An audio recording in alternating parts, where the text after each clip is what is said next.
মাঝে মাঝে ভাবি দিন কিভাবে চলে যাচ্ছে আর নিজের খেয়ালটা একেবারেই করতে পারতেছি না। কেমন যেন ডে বাই ডে অসুস্থ হয়ে যাচ্ছি। জানি না শরীরটা কেন যে ভালো যায় না, আর একেবারে ত্বকের যত্ন তো নেওয়া ভুলেই গেছি। তো আজকের ব্লগটা শুরু করলাম আপনাদের সাথে। Hi hello everyone, welcome back to my page, welcome back to my YouTube channel. যারা যেখান থেকে দেখছেন সবাইকে ওয়েলকাম জানাচ্ছি আজকে নতুন আরেকটা ব্লগ দেখার জন্য। ওই তো রূপচাঁদা মাছ নিয়ে আসছিল, আর রূপচাঁদা মাছটাকে ভালো করে হলুদ লবণ মাখিয়ে ফ্রিজে রেখে দিলাম।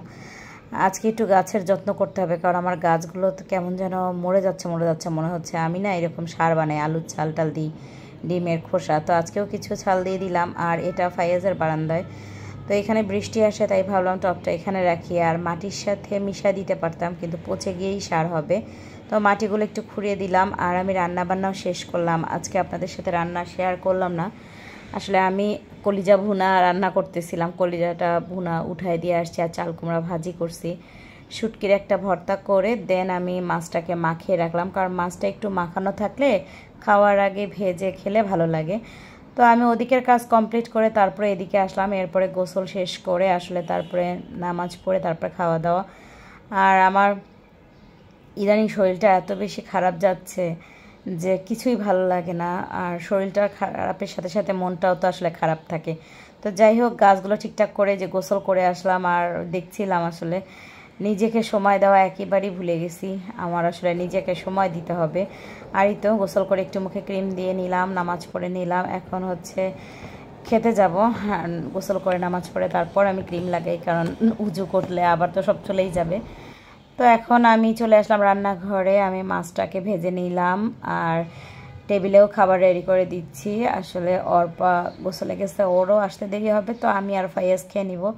আর আপনাদের ভাইয়া তো অফিসে, তো আমি সব কিছু ক্লিন করে নিলাম। গোসলে যাওয়ার আগে আমি সমস্ত কাজ গুছিয়ে তারপরে গোসলে গেছি, যাতে গোসল করে খেয়ে আমাকে আর কোনো কাজ না করতে হয়। আর এই তো মাছটা ভাজা হচ্ছে, আর আমি এই ফাঁকে হচ্ছে তরকারিগুলো বেড়ে নিচ্ছি। ফাইয়াজকেও টেবিলে ডাকলাম। তো কলিজাটা আমার কাছে ভালো লাগে না, কেন জানি না। কলিজা আলু দিয়ে ভুনা করলে আমার খেতে খুব একটা ভালো লাগে না, আমি খুব একটা পছন্দ করি না, আমার ছেলে মেয়েও খুব একটা পছন্দ করে না, কিন্তু আপনাদের ভাইয়া কলিজা ভুনা নাকি ভালোই লাগে। আর এই তো করে দিলাম, আর সাথে একটু আলুও দিয়ে দিছি। আলু তো অর্পা একেবারেই খাই না। ফাইয়াজ আবার আলু ছাড়া হয় না, মানে আমার বাসায় এক একজনের এক এক পছন্দ। সব সময় আমি রান্না করতে গেলে একটু ঝামেলার মধ্যে পড়ে যাই যে কার পছন্দের রান্নাকে বেশি প্রাধান্য দিব। তো যাই হোক, এদিকে আমার মাছটাও ভাজা হয়ে গেল, আর এদিকে আমি হচ্ছে আমার তরকারিটাও বেড়ে ফেললাম। আর তরকারি বাড়তে বাড়তে যে কথাটা মনে হচ্ছিল, আসলে প্রত্যেকটা মানুষকে নিজেকে সময় দিতে হয়। চাইলেও আসলে এখন অনেক সময় পারি না নিজেকে সময় দিতে। দেখা যায় কি, হয়তো বাসায় আছি, তবে হয় দেখা যায় ঘরের কাজ করছি, আর না হলে দেখা যায় ওই ঘরের কাজই, সব ঘুরে ফিরে ঘরের কাজই করা। বাইরেও যদি চাই সেটাও তো ঘরের কাজের জন্যই যাচ্ছি। ইদানিং মনে হয় কি একদমই নিজেকে সময় দিচ্ছি না, নিজের যত্ন করছি না। পার্লারে যাই না আজকে কতদিন। যেটা হয় মাঝে মাঝে আসলে পার্লারে যেতে হয়, নিজেকে নিজে সময় দিলে তখন দেখবেন যে নিজের মনটাও ভালো লাগে। আমি জানি না আমার সাথে একমত হবেন কি না। আমার অন্তত মনে হয় যে সপ্তাহে একটা দিন হলেও নিজের মতো করে সময় কাটানো উচিত। তো যাই হোক, এই বলতে বলতে আমি এই যে অলরেডি আমার খাবার যা রান্না করেছিলাম সেটাও নিয়ে আসলাম।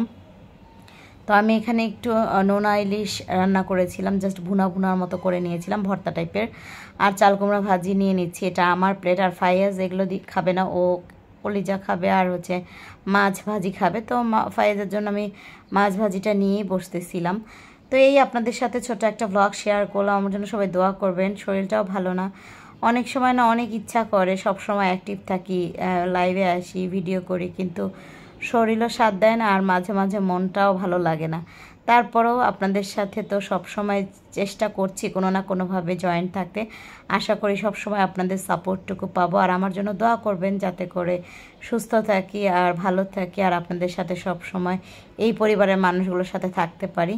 তো এই তো আমিও ভাত নিয়ে নিলাম, আর চুলার মধ্যে মাছ আমি দেখেন দাঁড়িয়ে দাঁড়িয়েই মাখানো শুরু করছি, কারণ আমার খুব ক্ষুধা লাগছিল। সকালে আমি আসলে নাস্তা করি নাই, জাস্ট একটা ডিম খেয়েছিলাম। তো আজকের জন্য এখানেই টাটা, বাই বাই, আবারও দেখা হবে।